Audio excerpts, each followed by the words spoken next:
伊拉克打算用18亿美元买12架枭龙，是不是显得有点贵呢？观众朋友，大家好，我是付天少。在很多人的印象中，中国出口的战斗机一定是物美价廉的。比如巴基斯坦从中国采购的枭龙 Block 3只有3000多万美元一架，歼十 C 为5500万美元一架等等。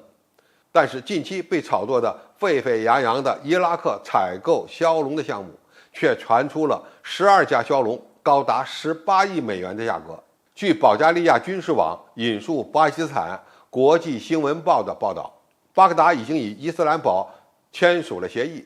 成为第5个采购枭龙战斗机的国家，也是第1个采购新一代中国战斗机的中东国家。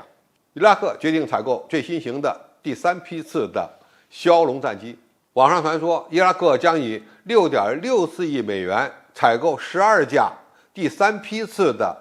枭龙战机，但是算上其他的费用，总金额高达18亿美元。这也意味着额外的发动机、武器、培训等费用可能会超过11亿美元。伊拉克空军目前装备的主力战机是 F-16，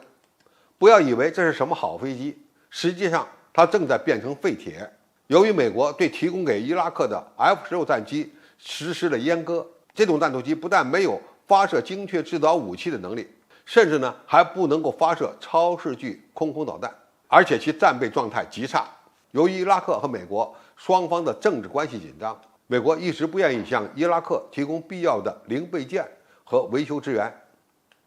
美国也拒绝帮助伊拉克训练飞行员和维修。伊拉克空军始终无法满足战机的维修需求，以致备战水平不断下降。从目前的情况看，伊拉克采购枭龙战机仍存在着变数，但是网上对枭龙卖出1.5亿美元的单价议论颇多。有的人认为这个价格是不是太贵了点呢？我们有必要了解一下现代化战斗机的交易价格的构成。一个很明显的趋势是，裸机的费用占比正在大幅度下降。比如印度采购的法国阵风战斗机，其平均每架要支付2.5亿美元。实际上，这种战斗机的裸机价格只有1亿美元左右，也就是说，每架飞机还要支付1.5亿美元的其他费用。这里面包括武器系统、零备件以及培训的费用。印度人更看重的是阵风所配套使用的流星空空导弹，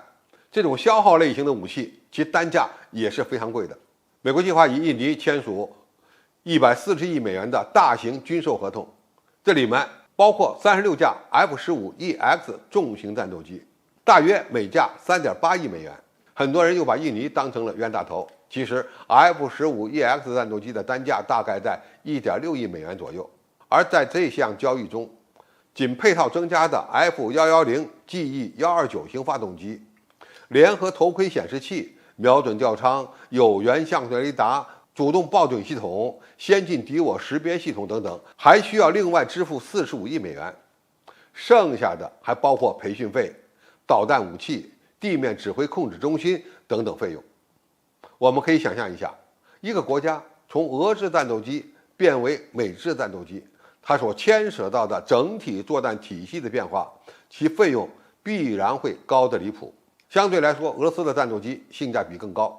据俄罗斯生意人报报道，中俄签署了关于中方引进24架苏35战斗机，其交易额达到20亿美元。但是这应该不包括备用发动机和导弹武器等等。我们再回头来看看枭龙3战斗机，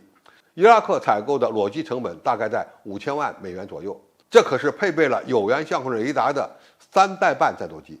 其态势感知能力和信息化水平非常高。这个价格并不算贵，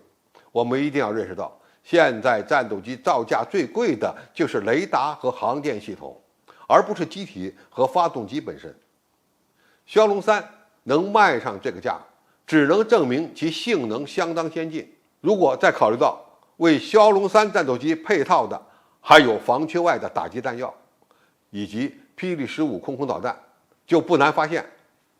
这样的配置就会给伊拉克空军带来一次作战实力的飙升。总体而言，俄制战斗机虽然便宜，但是机载设备相对比较落后，而中国的战斗机仍然是目前国际军火市场上性价比最高的选择。伊拉克采购枭龙3战斗机可以说非常明智。